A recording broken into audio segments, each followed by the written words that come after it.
Hi, Dale Allen. And Arden Donahue. Today we are with Tammy Nelson. She's the author of several books, Getting the Sex You Want, The New Monogamy, and her first book is What's Eating You, which is recognizing the relationship between your feelings and your food, among other things. And we have the privilege and honor to be with her today. Hi, Tammy. Hi. We are here because of your work, particularly as a sex therapist. When somebody comes into your office, where do you start? Just tell us about what you do. Well, I think one way to start talking about it is to talk about why people would contact a sex therapist.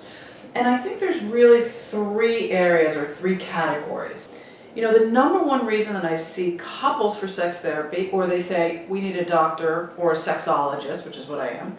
Sexologist. Sexologist. I like that. Well, and I can tell you the difference between a sexologist and a sex therapist. A certified sex therapist goes through a lot of postgraduate training where they can help people both with their physical dysfunctions around sex, but also in their relationship issues. And a sexologist really learns even more details about the philosophy around sexuality, and I have a PhD in sexology.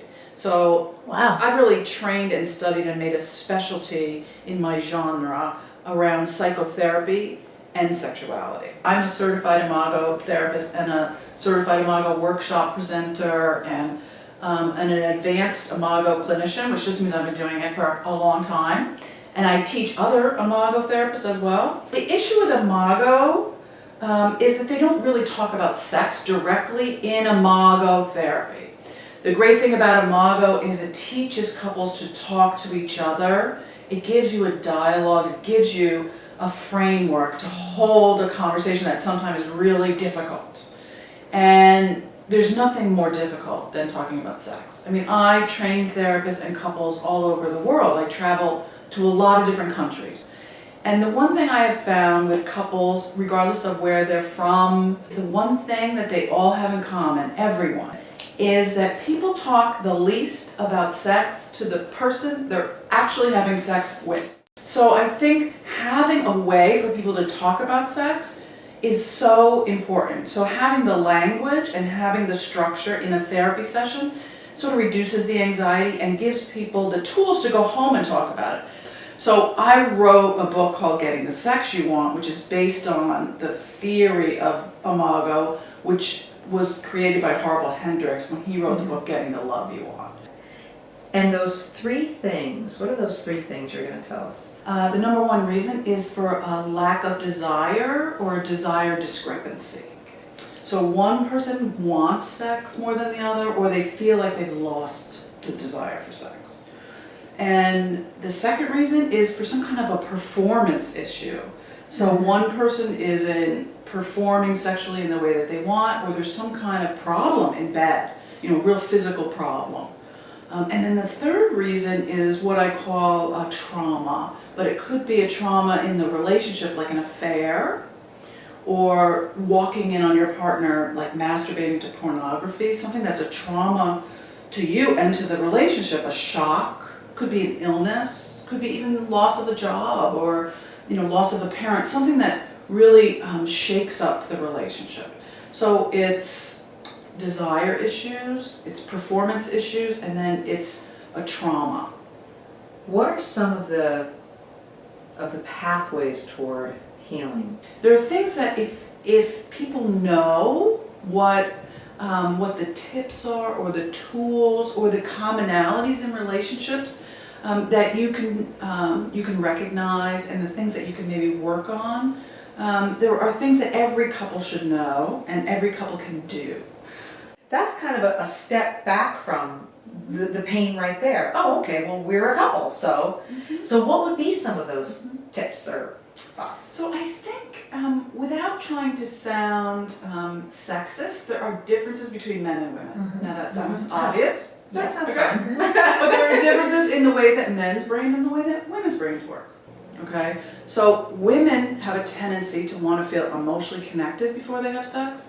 Men feel emotionally connected from having sex. And so then we get into a stalemate. right? Because if you have a resentment, or you're too busy, or you're stressed, you haven't spent enough time to really feel connected. He didn't take out the garbage, or Exactly. So then there might be a standoff, or maybe there's a pile of resentment in the middle of the bed in between you, and it takes a lot to climb over that pile. Then maybe you put off having sex. And for men, that's a whole different language than it is for women. Because for women, feeling like, you know what, I'm just not in the mood, I'm tired, I'm a little resentful, we didn't work through all our stuff today, so I'm just not going to make the effort. For women, it might feel like, I just don't feel like having sex. Men many times interpret that as, it's not that she doesn't want to have sex, it's that she doesn't want me. And it's a totally different language.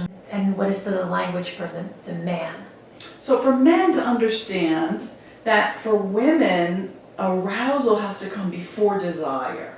So men in general, and this is a generalization, so any men that are out there listening, please know that it works, many different ways for individuals. But in general, men walk around sort of with this global desire. I want to have sex. I'm ready whenever. It doesn't mean that I can perform every time, but I'm just saying I want to. And then they get aroused.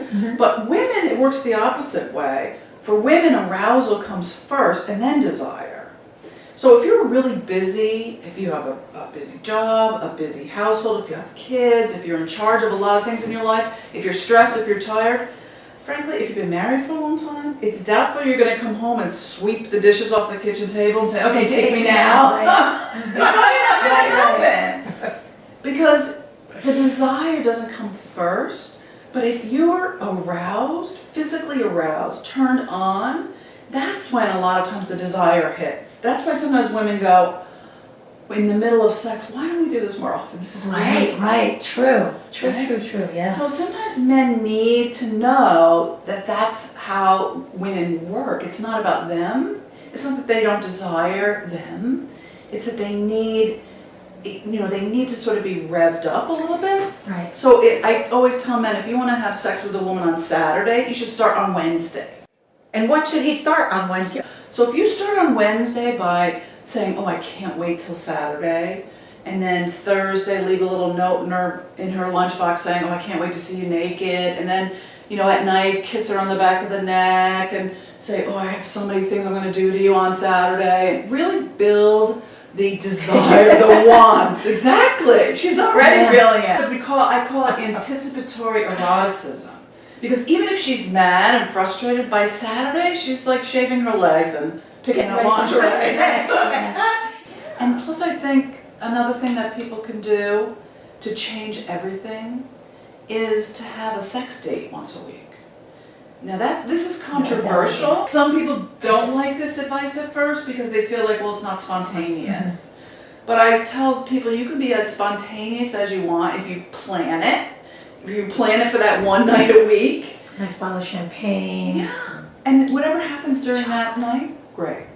But the idea is, every other hour, every other day of the week is for your companionship, for the running of the business of your marriage, for the bringing the kids to soccer, for the, what are we going to watch on TV, for making dinner. That's your roommate stuff. But everything else that makes you feel in love is the erotic part of your relationship. That's where the passion is, the aliveness. And people think if we just work on this, then this will happen on its own, and it doesn't. You have to work on this as much, if not more than this. Now, wonderful instructions for the men we love. And what would be the instructions that you have for women with regard to the tender, loving care of the men? Mm-hmm. So I think it's so important to remind men that they are wanted. We love them.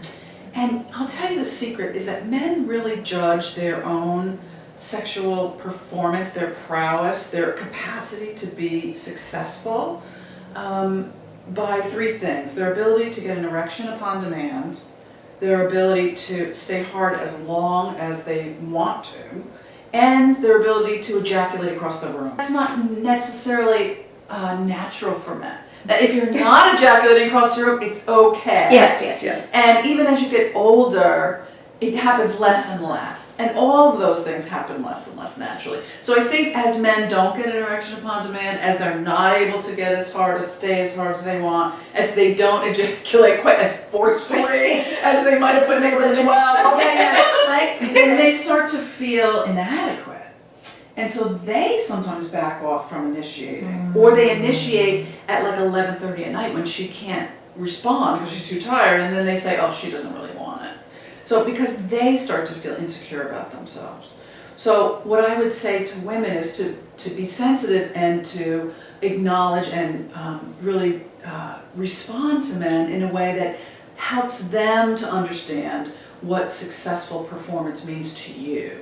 That they don't have to be in their performance all the time. Because I'll tell you a secret, men's number one sexual need in bed is to please their partner.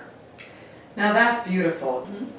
You know, what's really important for men, because their number one priority is to know that they're pleasing their partner, is for her to tell him what she wants. To tell him what she desires, what her fantasies are, what makes her feel good. The more information you can give them, the more information they have so that they can be successful. You're doing them a great favor. The more you tell them, I really love it when you go to the right. I really love it when you pull my hair. I really have this fantasy of, maybe dressing up. The more vocal you can be about your desires, the more he has to work with to be successful. Makes sense. I think for women today to find their voice, to step into their sexual power, to step into a new erotic way of being in a relationship, there's so many more layers to sex to be discovered. There's, energetic sex, there's tantra, there's so many possibilities. And to do that without being negative, to do that without saying this is what I'm missing, I think is the next level of maturity in a relationship. To be able to bring that to your partner without making them feel like they're inadequate. And that's the real skill. And I think a therapist can help with that. I also think that, watching this interview can help with that. The most wonderful thing that you can do for each other, whether you're gay, straight, young, old, divorced, starting over, is to have a conversation to tell each other what you appreciate about each other sexually. Because the secret to great sex is that you always get more of what you appreciate. So when people start to change their sex life, they always point out what's not working. My gift to you is to tell your partner what is working and expand on that, because that will change everything. That's great. I saw in your book where you say that women, the more sex women have, the more they want to have sex. Yeah, that's very true, because when you stop having sex, your body actually stops producing sex hormones. So sex is the best aphrodisiac. The more sex you have, the more sex you want. There's no reason that we can't stay sexual and attractive for as long as we want. And it keeps us young. It's It like keeps us anti-aging young. medicine. It keeps us young and juicy and good looking and alive and feeling blissful and into our partners as well. Great. Right. Sex to the end. Take the pledge. Sex till I die. Yeah, absolutely. Tammy, thank you so much. This was amazing. Amazing. I feel like we have a great introduction to the work of a sexologist, combining sexuality with psychology. Thank you. I appreciate you guys having me on. You're both very beautiful and sexy. Oh, right back at you. Thanks, Tammy. Thanks, guys. Thanks so much.